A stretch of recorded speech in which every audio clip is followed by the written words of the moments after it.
प्रिय भाई और बहनों, इस आराधना सभा में जो इन दिनों में हम कर रहे हैं, जो केवल आधे घंटे की है, हम आपका हार्दिक स्वागत करते हैं। Dear friends, in this united prayer octave fellowship, we want to welcome you this evening. Today is 22nd of January 2021, and now the time is 7:30 p.m. Let's pray as we start this prayer. Heavenly Father, we want to thank you and praise you for this time that you have given to us. We thank you, Lord, that we can worship you, Lord, because you are our God. You are our Savior, you are our Redeemer, and Lord, you are our High Priest. Today in the highly exalted place of God's altar in heavenly places, Lord, you are interceding for us. प्रभु, हम जानते कि आज इस वक्त, इस समय प्रभु, आप स्वर्गीय स्थानों में परमेश्वर पिता के सामने अपने विश्वासियों के लिए निवेदन कर रहे हैं। और हम भी इस संसार में प्रभु इस कार्य के लिए आए। हमारी प्रार्थना प्रभु कि आज की आराधना पर जो हम बहुत ही संक्षेप में करते हैं, आधे घंटे के लिए आपकी उपस्थिति हो। आप हम सबकी सहायता और मदद करें। उद्धारकर्ता प्रभु यीशु मसीह के पवित्र नाम से मांगते हैं, आमीन। Dear friends, when you talk about the introduction of today's prayer meeting, I like to read few things because we are here to also understand and glorify your name. Today is 22nd of January, and our extended theme is abiding in Christ. And today we will also think on this line, abiding in Christ, the fruit of solidarity and witness grows. Though we as Christians abide in the love of Christ, we also live in a creation that groans at it waits to be set free. Romans 8. प्रिय मित्रों, हम लोग ऐसे संसार में रहते हैं जो आज करा रही है ताकि प्रभु यीशु मसीह के प्रकट होने पर दूसरी बार सृष्टि उस छुटकारे को, स्वतंत्रता को अनुभूति से जाने, अनुभव से जाने। In the world we witness the evil of suffering and conflict. इस संसार में हम लोग जो यहाँ दुख है और उलझने हैं, इसके हम कई बार गवाह बनते हैं, इसमें से होकर चलते हैं। Through solidarity with those who suffer we allow the love of Christ to flow through us. वे लोग जो दुख से होकर गुजर रहे हैं, हम उनके साथ सहानुभूति रखते हैं और उनके साथ उस दुख को महसूस करना चाहते हैं। The Paschal ministry or the pastor's ministry bears fruit in us when we offer love to our brothers and sisters and nurture hope in the world. हम लोग इस सेवकाई में, जो सेवकाई है जिसमें हम लोगों की सेवा करना चाहते हैं, हम लोगों के दुख में संभागी हैं उस प्यार को दर्शाने के कारण। Spiritually and solidarity are inseparable linked. Abiding in Christ, we receive the strength and wisdom to act against structures of injustice and oppression, to fully recognize ourselves as brothers and sisters in humanity, and to be creators of a new way of living with respect for and communion with all of creation. The summary of the rule of life that the sisters of Grand Champ recite together each morning begins with the words, pray and work that God may reign. जो बहनें हैं grand champ के, वो रोज़ प्रार्थना करती हैं और उनकी प्रार्थना का विषय होता है परमेश्वर, हम आपसे प्रार्थना करते हैं कि आप कार्य करें ताकि आपका राज्य बना रहे। Prayer and everyday life are not two separate realities, but are means to be united. प्रार्थना और हमारा दैनिक जीवन अलग अलग नहीं है, पर दोनों एक हैं अगर हम प्रभु यीशु मसीह में एक होना चाहते हैं. All that we experience is meant to become an encounter with God. और इन सब के द्वारा हम परमेश्वर के साथ उस संगति में अपने आप को पाते हैं जो परमेश्वर ने हमारे लिए रखा है. For the 8 days of the week of prayers for Christian unity in 2021, we have this prayer. On the first day we did pray and tried to understand the call of God. You did not choose me, but I have chosen you. John 15:16a. The second day, measuring internally, आंतरिक रूप से परिपक्वता, abide in me as I abide in you. John 15:4. On the third day, forming one body, love one another as I have loved you. John 15:12b. The fourth day, together I do not call you servants any longer, but I have called you my friends. John 15:15. प्रभु यीशु मसीह ने ये कहा कि मैंने तुम्हें सेवक और नौकर नहीं कहा, पर तुम मेरे मित्र हो. Day 5, letting ourselves to be transformed by the word. You have already been pruned by the word. John 15:3. छठवां दिन, welcoming others, go and bear fruit that will last.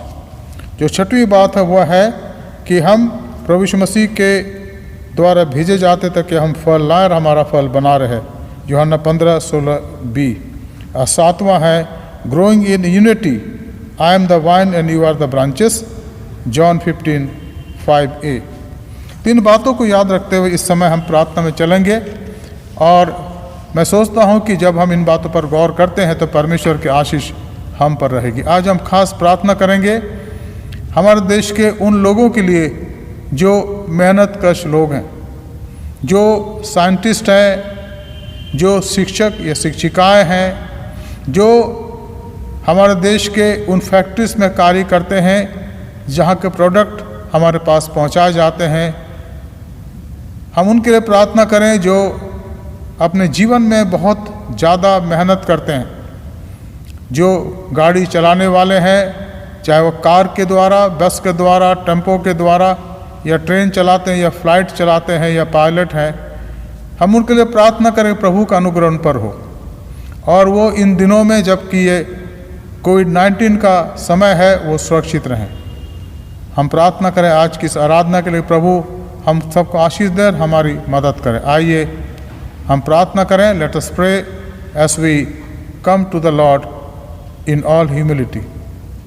धन्यवाद, स्तुति और महिमा क्योंकि पिता परमेश्वर, स्वर्ग और पृथ्वी के स्वामी, हम आपको धन्यवाद देते प्रभु कि आज शाम आपने हमें मौका दिया कि आज फिर से एक बार हम आपके पास आ सकते हैं. हमारी प्रार्थना प्रभु कि आज की आराधना में आपके आशीष हो ताकि हमारे जीवन से आपका नाम ऊंचा उठाया जाए और यीशु मसीह की महिमा हो सके. प्रभु धन्यवाद देते हैं कि आपने हमें एक ऐसे देश में रखा है जहाँ पर हमें सुसमाचार का प्रचार के लिए आज़ादी प्राप्त है, जहाँ पर अपने विश्वास को हम लोगों तक व्यक्त कर सकते हैं, उनको बता सकते हैं, सुसमाचार की सेवा कर सकते हैं. हमारी प्रार्थना प्रभु कि हमारे जीवनों को आप बहुत ही ज़्यादा उत्साहित बनाएं, उत्साहित करें ताकि हम आप में बढ़ते चले जाएं. Lord, this evening we especially pray for those who are working in the factories, those who are laborers, those who are engineers or are in authority, experts. We pray, Lord, let your hand of blessing be upon them. Protect them, Lord, from all evils and danger and the infection of this pandemic. We also pray, Lord, for people who are in our country and they drive, Lord, they are drivers and pilots. Lord, we pray whether they are driving buses or cars or they are driving any other vehicle or the trains or the plane. Lord, we pray that thou protect them, give them safe journey. Their going out and coming in should be safe for your glory. Lord, we pray once again for people who are not well today, those who are sick. We pray, God, thou touch and heal them, Master. Let the fear of this coronavirus and COVID-19 may cease to be in their lives, in our lives. We pray, Lord, for those who are sick and weak. Even today, Lord, there are thousands and thousands and thousands of people, Lord, around the world who are being affected by this pandemic. We pray, Lord, oh Jesus, touch and heal them and let them rise from their bed and able to know that Jesus has healed us. Because you are the great healer, you are Jehovah Rapha. Lord, we pray for all of us as we have come here in this congregation of Apostle Methodist Church.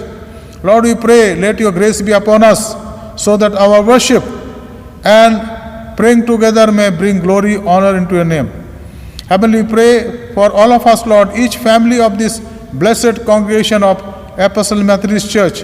Lord, thou prepare hearts and minds so that as we prepare ourselves for your second coming, Lord, we know that lot of things are happening today. प्रभु, हम जानते कि आज बहुत सी घटनाएं हो रही प्रभु, जो आपके आगमन के बारे में हमारे सामने बहुत सी बातों को वर्णन करती हैं। हम चाहते प्रभु कि हम निराश ना हो, हताश ना हो प्रभु, लेकिन धन्यवाद के साथ आपकी बाट को जो सकें। हमारी प्रार्थना प्रभु मेथोडिस्ट चर्च इन इंडिया के लिए और खास करके दिल्ली एपिस्कोपल एरिया और दिल्ली रीजनल कॉन्फ्रेंस के लिए हम प्रार्थना करते हैं। हमारे आदरणीय बिशप सुबोध सिंह मंडल, मैडम सुनीता मंडल, तमाम DSS, तमाम पासबान, हम प्रार्थना करते प्रभु एक एक परिवार के लिए, हमारी बोर्ड ऑफ लेटी के लिए, हमारी बोर्ड ऑफ डिकनेस मिनिस्ट्री के लिए, हमारे MYF की सेवाओं के लिए, हमारे संडे स्कूल की सेवाओं के लिए, हर एक पर आपकी आशीष हो। हे परमेश्वर, इन दिनों में आप हमारी रक्षा करें। धन्यवाद देते कि आपने प्रार्थना सुनी है। आपके प्रतिज्ञाओं के लिए आपका धन्यवाद करते हैं और धन्यवाद के साथ इस प्रार्थना को उद्धारकर्ता प्रभु यीशु मसीह के पवित्र नाम से मांगते हैं, आमीन। Now, dear friends, we'll hear the word of God, and I hope that as we listen to the word of God, God is going to speak to us. आप सभी को प्रभु यीशु मसीह के नाम से जय मसीह।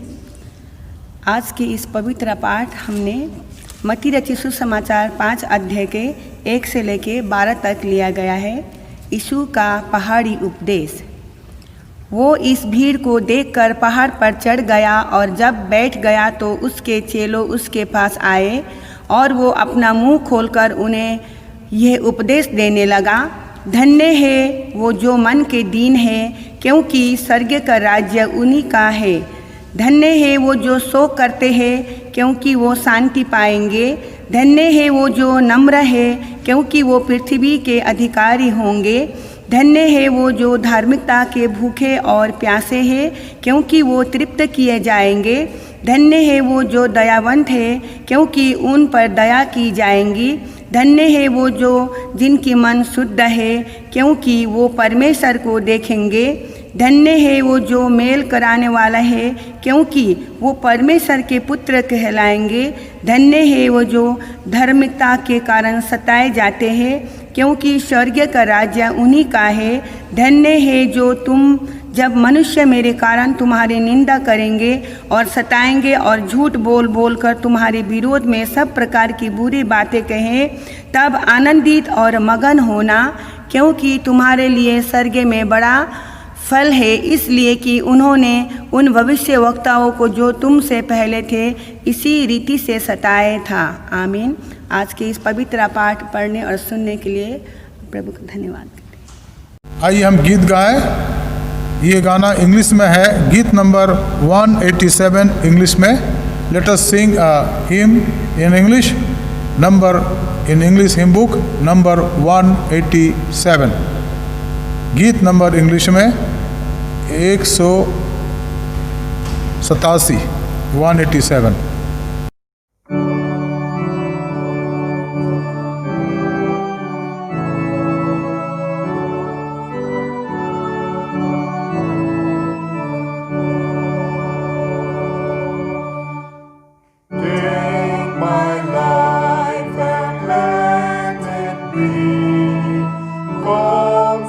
Consecrated unto thee.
Dear friends, now for a short while, about 7, 8 or 9 minutes, we'll concentrate on the Word of God. मित्रों, अभी थोड़े समय के लिए 8-9 मिनट के लिए हम प्रभु के वचन पर ध्यान देंगे और आज आपके सामने जो पाठ पढ़ा गया उस पर हम ध्यान देंगे। आज का जो विषय है वह है letting oneself to be transformed by the word.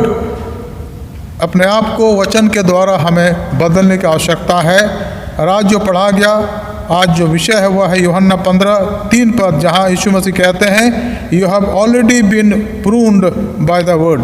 तुम वचन के द्वारा शुद्ध कर दिए गया हो।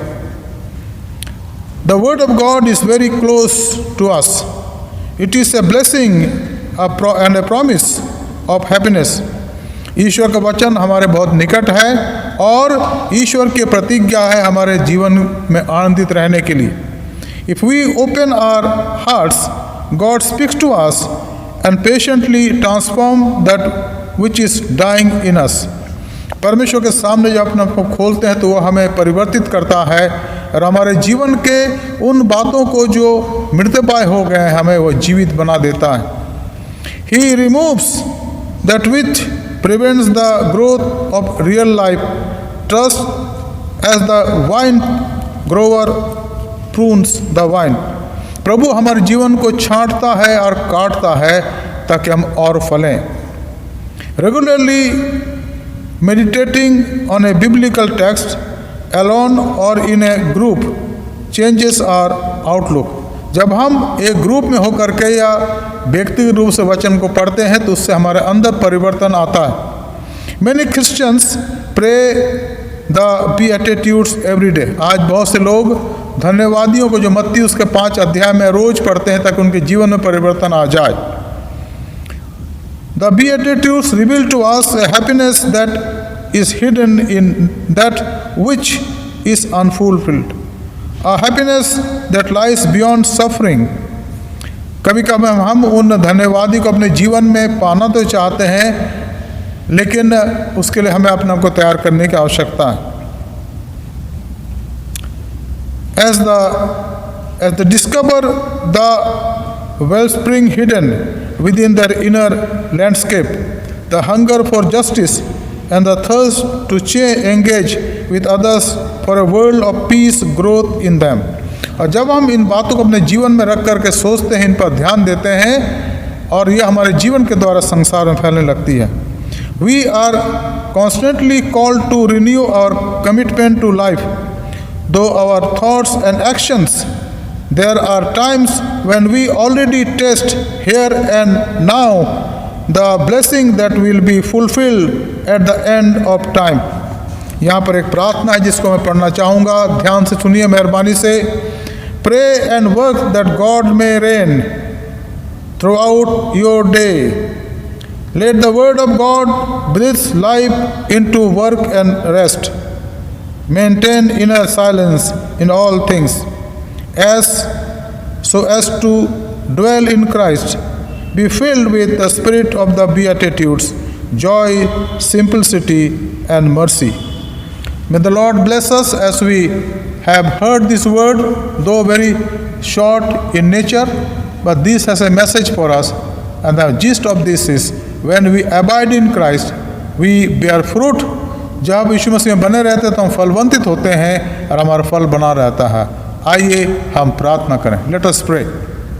Heavenly Father, we want to thank you and praise you for this evening, for speaking to us, Lord, because you are the Lord who has called us to follow him.